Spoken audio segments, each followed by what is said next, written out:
Ninakusalimu mpendwa mtazamaji, ndasa ninakukaribisha kwa kufuata taarifa hii habari. Kwa kufungua taarifa hii habari, tuseme ya kuwa waziri mkuu wa nchi ya Jamhuri ya Kidemokrasia ya Kongo alisimamia shughuli ya kuwekwa kwa jiwe la kwanza kwa senta ya taifa le detection par satellite. Shughuli yaliendeshwa katika mji mkuu wa Kinshasa. Waziri mkuu wa serikali ya taifa nchini Kongo, Bibi Judith Suminwa Turuka, aliweka jiwe la kwanza la msingi kwa ajili ya ujenzi wa jengo moja kubwa la gorofa 4 hapo kunako Avenue Batetela, mtaa wa Gombe, mjini Kinshasa. Hilo jengo ni kwa ajili ya kituo cha kitaifa ambacho kitahusika na kujadili, kukagua na kuchunguza vilivyo tarakimu na habari zingine mbalimbali kwa njia ya mtandao kupitia satellite. Hicho kituo ni muhimu sana kwa sababu kitasaidia serikali ya taifa katika sekta mbalimbali ya uchunguzi. Vyote vipo tayari kwa ajili ya ujenzi wa jengo hilo kubwa. Ndivyo ameeleza kiongozi mkuu wa shirika la CNT lusikalo na masuala hayo ya satellite, Bwana David Ngindu. Na hiyo upande wake waziri wa taifa wa utafuti wa kisiansi Dr. Gilbert Kabanda alieleza mengi kuhusiana na manufaa ya jengo hilo, na hayo ni matokeo ya uhusiano ulio bora kati ya Jamhuri ya Kidemokrasia ya Kongo na serikali ya Ujapan na serikali ya Japan. Na hapo waziri mkuu alipata nafasi ya kuzungumza ana kwa ana na vijana wa hapo mjini Kinshasa waliokuwepo ambao hawana kazi kawaida.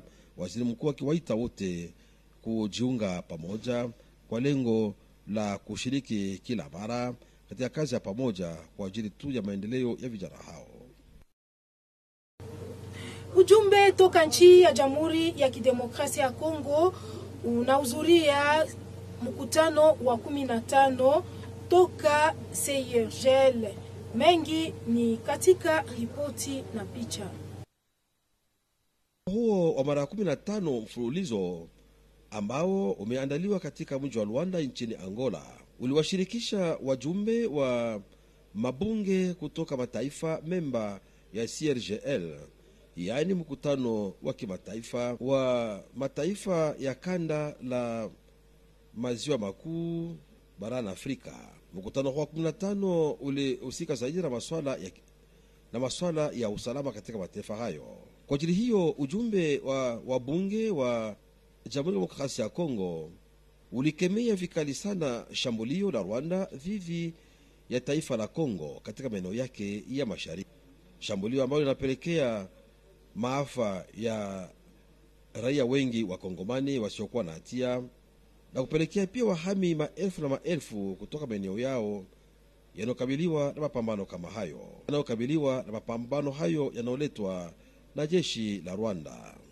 Ujumbe wa bunge la taifa la Kongo uliongozwa huko mjini Rwanda na mbunge wa taifa Bwana Boniface Kabanda Matanda. Huyu alipata nafasi ya kueleza hali yote ya usalama katika eneo lote la mashariki mwa Kongo. Mwishoni mwa mkutano huo ichukuliwe mapendekezo kadhaa, ikiwa ni pamoja na kueleza vilivyo yale ambayo yamesababishwa na jeshi la Rwanda katika hayo mapambano anayoifanya katika maeneo ya mashariki mwa Jamhuri ya Kidemokrasia ya Kongo.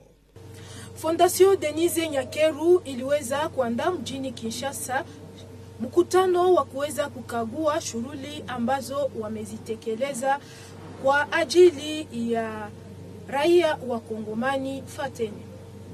Shirika liitwalo Fondation Denise Nyakeru Tshisekedi limekuwa mjini Kinshasa hii siku ya 4 tarehe 12 mwezi huu wa Disemba katika mkutano wake mkuu, mkutano uliofanyika akiwepo kiongozi mkuu wa shirika hilo Bibi Denise Nyakeru Tshisekedi, mke wa rais wa Jamhuri ya Kidemokrasia ya Kongo. Katika huo mkutano mkuu, washiriki walipata nafasi ya kukagua yale ambayo yamefikiwa na kutimizwa vema na shirika hilo la Fondation Denise Nyakeru Tshisekedi katika sekta mbalimbali. Walitaja sekta ya maadibisho, sekta ya afya, sekta ya kuwafunza wanawake kazi, sekta ya maendeleo na pia sekta nyingine mbalimbali kwa faida ya wakongomani wote. Halafu walitia mkazo kuhusu kutafuta mbinu ya kuzidisha kazi inayofanyika na shirika hilo la Fondation Denise Nyakeru Tshisekedi kwa faida ya umma. Na washiriki huo mkutano mkuu, wanamemba wa kamati ya uongozi wa Fondation Denise Nyakeru Tshisekedi walitoa sifa zao kwa mwanzilishi na kiongozi mkuu wa shirika hilo la Fondation Denise Nyakeru Tshisekedi, zaidi kufuatia juhudi yake ambayo imepelekea kusaidia wanyonge na makundi mengine yanahusika katika sekta mbalimbali ya maendeleo ya mafunzo, matibabu na mengineyo. Na mwishowe wanamemba wa kamati ya uongozi wa shirika hilo la Fondation Denise Nyakeru Tshisekedi wamechukua mbinu ya kuandaa miradi nyingine mbalimbali, miradi ambazo zitatimizwa mwaka ujao wa 2025 na zingine miradi muda wa miaka 5. Habari zingine ni kwamba akina mama wasiokuwa na msaada walikuwa katika shambra ya kuweza kuhitimishwa kwa semina yao ya mafunzo ambayo iliweza kuandaliwa na Women for Women. Maelezo na picha.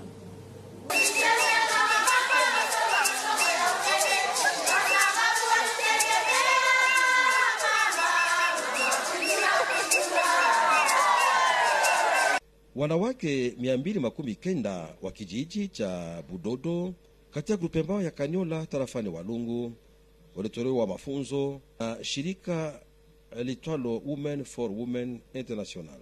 Watu wa mafunzo hayo ya wanawake walifahamisha kwamba hawa usikao walitolewa mafunzo katika sekta mbalimbali, ikiwa ni pamoja na ushirika wa wanawake, nidhamu na ubora wa kazi ya wanawake.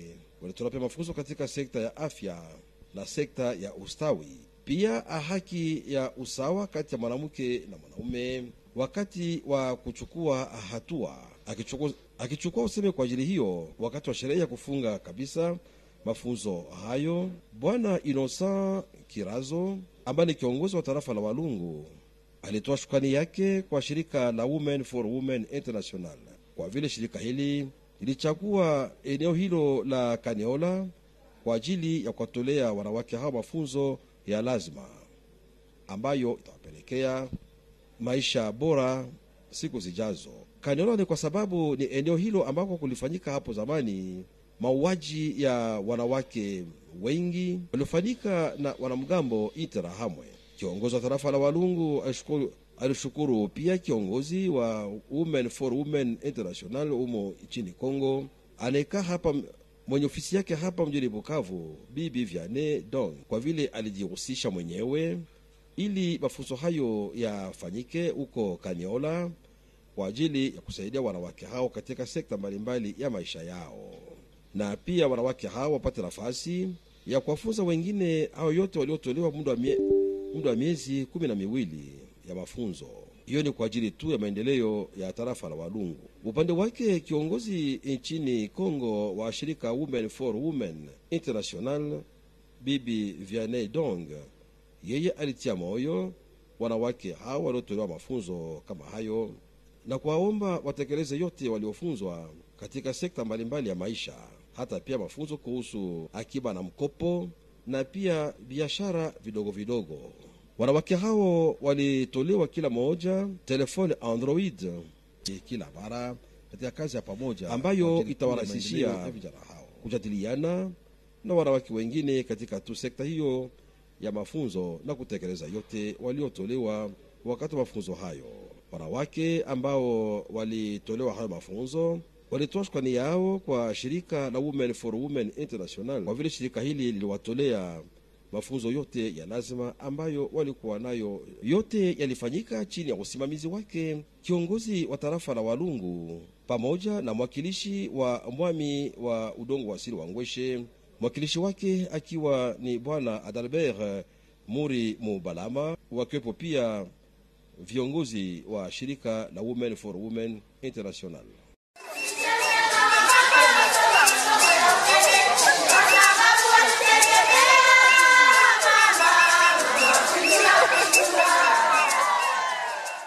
Kwa kuhitimisha taarifa hii ya habari, tuseme ya kuwa Filemon Nzogu Omari, mpasha habari kunako RTNC jimboni Kivu ya Kusini, hayupo tena. Aliaga dunia siku ya tano tarehe 13 Disemba. Fateni.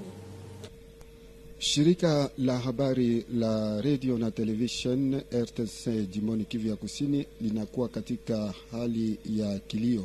Shirika hilo limempoteza mfanyakazi wake ajulikanaye kwa jina la Filemon Nzogu ambaye alifariki kwenye kliniki universitaire ya IOB siku ya tano tarehe 13 mwezi wa 12 kutokana na magonjwa. Filemon Nzogu alikuwa mwandishi wa habari kwenye radio ya taifa RTNC Bukavu ambaye alikuwa na husika na mipango mbalimbali. Alichukuliwa kazini katika shirika la RTNC tangu mwaka 2010 mjini Bukavu.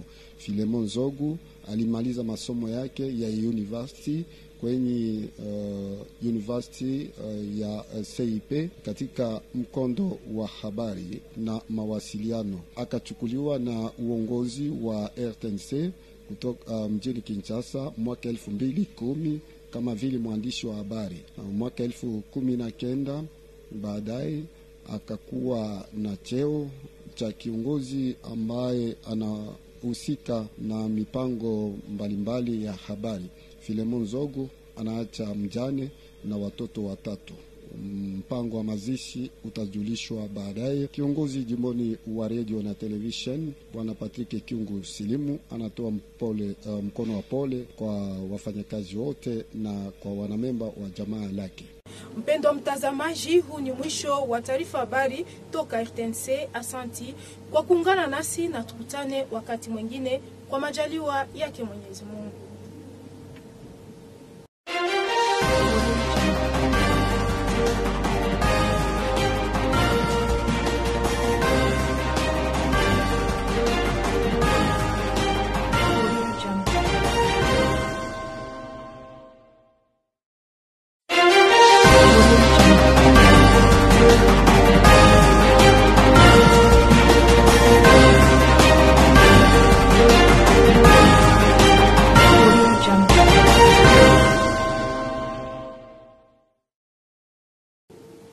Mesdames et messieurs, bienvenue à cette session de formation sur la RTNC émettant de Bukavu. Nous sommes ravis de vous savoir nombreux devant vos postes téléviseurs pour ce rendez-vous d'information.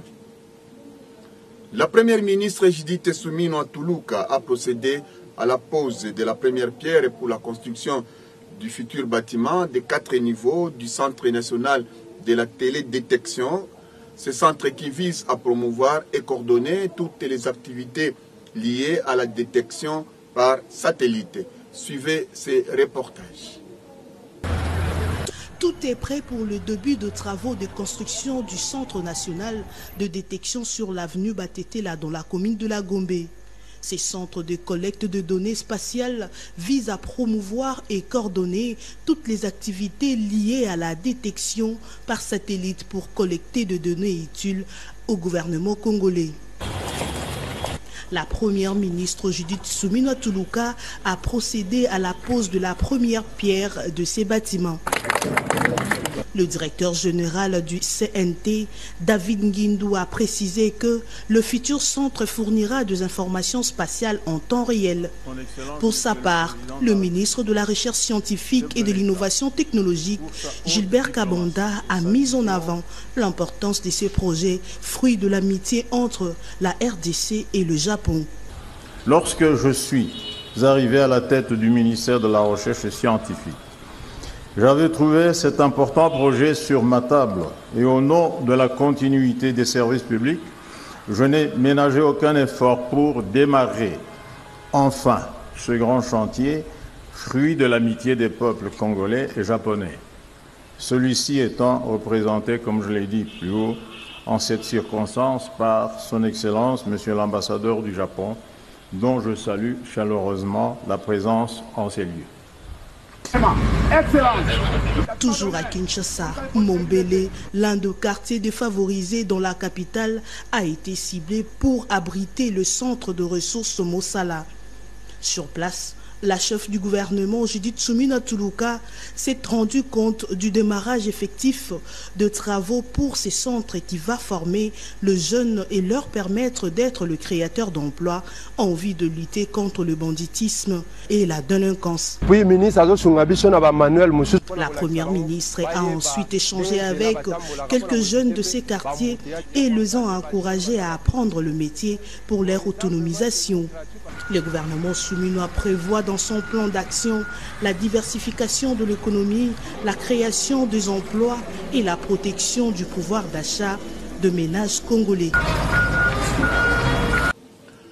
Luanda, la capitale de l'Angola, a accueilli les travaux de la 15e réunion statutaire de la CIRGL.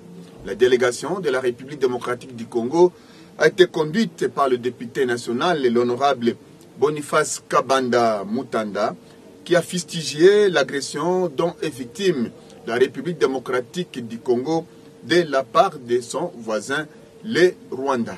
Reportage. La RDC à l'offensive à la 15e réunion statutaire du Forum des parlementaires de la CIRGL à Luanda, en Angola. La délégation congolaise conduite par les députés nationaux Boniface Kabanda Matanda a, au-delà de la présentation de la situation sécuritaire dans l'Est, insisté auprès des participants sur le fait que l'on doit faire mention dans le document final du rôle joué par les Rwandais dans la déstabilisation et dégradation de la situation sécuritaire dans la partie est de la RDC, en rappelant en même temps les résolutions de la 13e réunion tenue à Djouba, au Sud-Soudan. La délégation congolaise est vraiment au regret de ce rapport, ce document. N'est-il pas d'avis qu'il y a la guerre au Congo du fait du Rwanda? Et pourquoi ils n'affirment pas que c'est le Rwanda qui a signé le cessez-le-feu qui est en guerre au Congo? Et comment le Rwanda fait-il la guerre au Congo? C'est par les M23. Et le Rwanda est en guerre au Congo, ça fait plus de 30 ans. Pourquoi on n'affirme pas cela? Si on n'affirme pas cela, ça dérange les consciences humaines. La vérité est connue par notre secrétariat général. Mais pourquoi ils font tout pour le dire à demi-mot? Tout est clair. En acceptant un cessez-le-feu avec la RDC, le Rwanda fait tomber les masques et passe aux aveux quant à la présence de ses troupes sur le sol congolais. La délégation de la RDC a en outre félicité l'Angola pour sa médiation dans la recherche de la paix en République démocratique du Congo. Il s'est tenu à Kinshasa toujours une assemblée ordinaire au cours de laquelle tous les membres de la fondation Denis Nyakeru Tshisekedi se sont réunis autour de la très distinguée première dame, Denis Nyakeru Tshisekedi. Il s'agit de faire un bilan très détaillé sur les réalisations déjà faites en faveur de la population dans les secteurs de la santé, de l'éducation, du développement communautaire et de l'autonomisation des femmes. Nous proposons de suivre ce commentaire réalisé par notre confrère Edi Tchala. L'année 2024 aura été celle porteuse de nombreuses réalisations pour la Fondation Denis Nyakeru Tshisekedi en faveur des populations congolaises. On note les résultats concrets obtenus dans les domaines d'intervention clés tels que l'éducation, la santé, l'autonomisation des femmes et le développement communautaire, avec des actions visant le renforcement du tissu social et économique des communautés locales. Cette assemblée générale ordinaire, marquée par la présentation d'un bilan détaillé des actions menées depuis la dernière réunion, est une étape importante dans le parcours de la Fondation et témoigne de l'engagement constant de sa présidente à participer à l'amélioration des conditions de vie des populations les plus vulnérables. Autour de la distinguée première dame, Denis Nyakeru Tshisekedi, tous les membres de la Fondation, pour célébrer les avancées enregistrées durant l'année écoulée et tracer de nouvelles perspectives ambitieuses pour l'avenir. Aujourd'hui, je me tiens ici humblement pour dire merci au nom de toutes ces vies transformées par votre générosité. Des nouveaux projets ambitieux pour 2025 et les 5 prochaines années ont été annoncés et un nouveau schéma organisationnel visant l'efficacité et l'impact des actions de la Fondation, avec un accent sur la question de la drépanocytose par la sensibilisation de la population et particulièrement la tranche de la jeunesse. L'Assemblée générale a décidé à l'unanimité que nous puissions ajuster notre stratégie, aller à une réorientation stratégique qui va nous tourner vers l'éducation, qui deviendra désormais notre seul et unique axe d'intervention. Et donc la vision reste la même, mais simplement nous allons désormais travailler sur un axe stratégique qui est l'éducation. Voilà les trois moyens, les trois piliers avec lesquels nous allons continuer pour pouvoir continuer à atteindre notre vision qui est celle de faire de la femme congolaise une actrice du développement de son pays. La Fondation Denis Nyakero Tshisekedi rêve d'une société dans laquelle tout être humain est considéré à sa juste valeur et où chaque Congolais et Congolaise a la chance de grandir en bonne santé, d'apprendre et d'agir à son tour pour le bénéfice de la République démocratique du Congo. Un atelier de formation de lutte contre les catastrophes et multirisques au Sud Kivu a été ouvert le jeudi 12 décembre par le directeur de cabinet du gouverneur de province, Charles Bouendo Moudahama. L'atelier est organisé par un consortium des agences humanitaires et cet atelier est appuyé par le programme alimentaire mondial PAM. Témoin de l'événement, Betty Djema Ouassassia. Protéger les vies, la dignité, les moyens de subsistance, la sécurité alimentaire et nutritionnelle des ménages vulnérables en anticipant sur les impacts des chocs climatiques et en y répondant par une approche humanitaire cohérente, sensible au conflit et centrée sur la protection y compris des systèmes d'alerte précoce renforcés, l'anticipation et la gestion des aléas multiples. Ce sont là les objectifs d'un projet appelé Grand Lac, lancé le jeudi 12 décembre par le représentant du gouverneur de province du Sud Kivu, le directeur du cabinet Charles Bouendo Moudahama. Ce projet Grand Lac est basé sur la préparation des catastrophes qui est une innovation pionnière dans la gestion des risques et des catastrophes sensibles au conflit. Ce projet qui va durer 26 mois devrait être lancé en mai 2024 jusqu'en juin 2026. À plus de 50 000 ménages n'a pas malheureusement respecté les timings, mais avec l'implication des uns et des autres, l'objectif sera atteint dans les zones d'intervention, à savoir le Nord Kivu, le Sud Kivu, dans les territoires de Calais et d'Ouvira, et Tanganyika, plus précisément à Kabalo. L'atelier a eu lieu sous la modération du coordonnateur de la protection civile, Jean-Marie Bouiché. 290 femmes vulnérables du groupement de Kanyola dans les territoires de Walungu ont reçu des brevets de formation dans le secteur de l'entrepreneuriat avec commerce et élevage. Cela après avoir suivi avec une attention particulière une formation organisée par l'ONG Women for Women dans le cadre de leur auto-prise en charge. Patrick Tombola pour les reportages.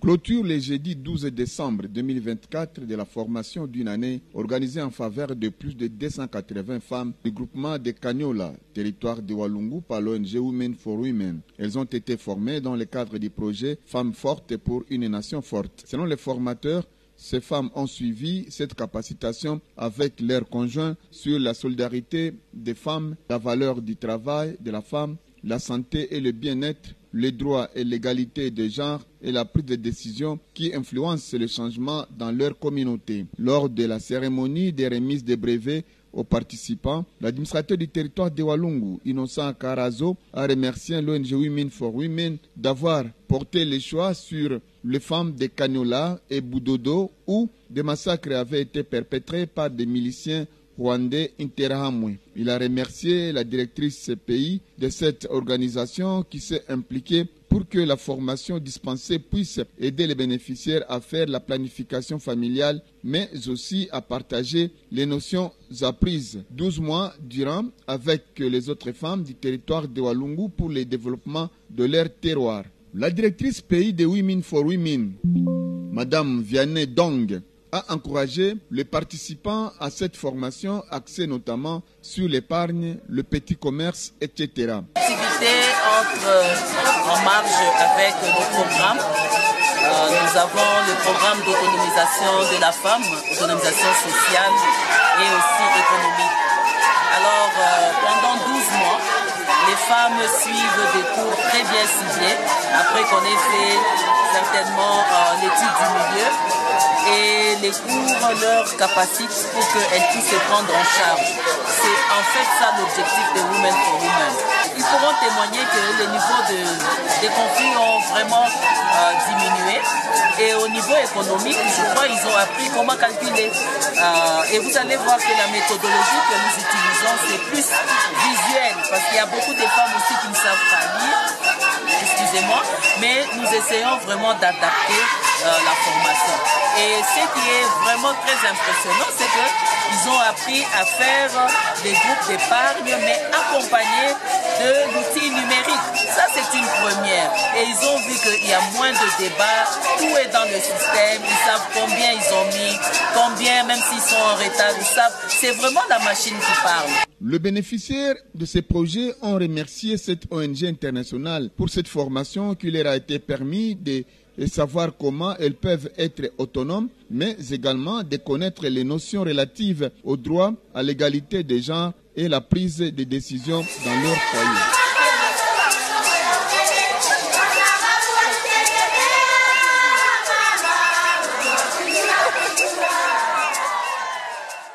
À présent, nous allons vous proposer la page magazine de cette session d'information. Il y a une délégation de la commission électorale de l'Office national d'experts congolais en République démocratique du Congo qui séjourne ici à Bukavu pour organiser les élections auprès des experts comptables ici au Sud Kivu. Cette délégation est conduite par Madame Françoise Lungangi Kitundu qui est expert comptable et commissaire au compte. Nous proposons donc de suivre l'intégralité de son message. Notre ordre organise les élections au premier degré. Nous avons déjà eu les élections à Kinshasa et au Katanga le 9 décembre passé. Et demain, samedi 14 décembre 2024, nous avons les élections au niveau du Conseil provincial de Sud Kivu et de Nord Kivu. Les élections pour le conseil provincial de Sud Kivu auront lieu à Panorama Hotel et au Nord Kivu à Gerison Hotel à partir de 10h30. Nous sommes un ordre, comme je l'ai dit, c'est un ordre des experts comptables. Les experts comptables sont le premier partenaire ou le premier invité à prendre part. Et les postes à pourvoir, il y a la présidence, il y a le vice-président, il y a les rapporteurs, il y a aussi les postes de rapporteurs adjoints, trésorier et trésorier adjoint. En ce qui concerne les conditions d'admission à ces postes, il faut d'abord être expert comptable. Pour être expert comptable, vous devrez être agréé, inscrit au tableau de l'ordre des experts comptables de la République démocratique du Congo, avoir prêté son serment et également comme expert comptable, pour que votre dossier soit admis, il fallait que chaque expert comptable figure au tableau d'une manière ininterrompue pendant au moins 5 ans. Vous devez aussi justifier d'une expérience d'au moins 10 ans dans l'expertise comptable. Il faut également rassurer les travaux que vous faites. Il faut souscrire à une assurance professionnelle parce que le métier que nous faisons, il y a des risques et vous devrez couvrir les risques par rapport à votre métier. Et aussi, chaque candidat qui est expert comptable devrait aussi justifier qu'il est capable de gérer l'ordre, c'est-à-dire avérer vraiment des compétences comme manager d'un groupe et également assurer la formation. Parce que dans ce que nous faisons, nous sommes les conseillers des entreprises, nous sommes le vecteur au niveau de l'économie du pays. Nous sommes les garants des dispositions légales réglementaires, dont un expert comptable doit aussi prêcher par l'exemple. Parmi les conditions, nous avons aussi exigé que celui qui veut postuler doit justifier qu'il est aussi en règle avec les impôts, avec la situation fiscale et les cotisations sociales, et justifier d'une formation continue. Parce qu'un expert comptable, c'est quelqu'un qui est habilité à suivre et à justifier sa compétence et ses connaissances du jour au jour. Le message que nous adressons aux membres du Conseil provincial du Sud Kivu, c'est de venir demain massivement à Panorama Hotel à partir de 10h30 pour élire les nouveaux dirigeants qui vont conduire le Conseil provincial du Sud Kivu. Un élément aussi à souligner concernant les confrères qui sont des provinces rattachées. C'est de Bunia et Chopo et de Kindu, ils vont faire leurs élections en ligne et le lien sera partagé à ceux qui ne sont pas sur place à Bukavu. Uniquement c'est des provinces rattachées. Mais tous les experts comptables du Conseil provincial du Nord Kivu habitant à Bukavu sont attendus à Panorama Hotel. Et ceux qui sont du Nord Kivu, qui sont sur place à Goma, ils doivent se retrouver au niveau de Gerison Hotel à Goma.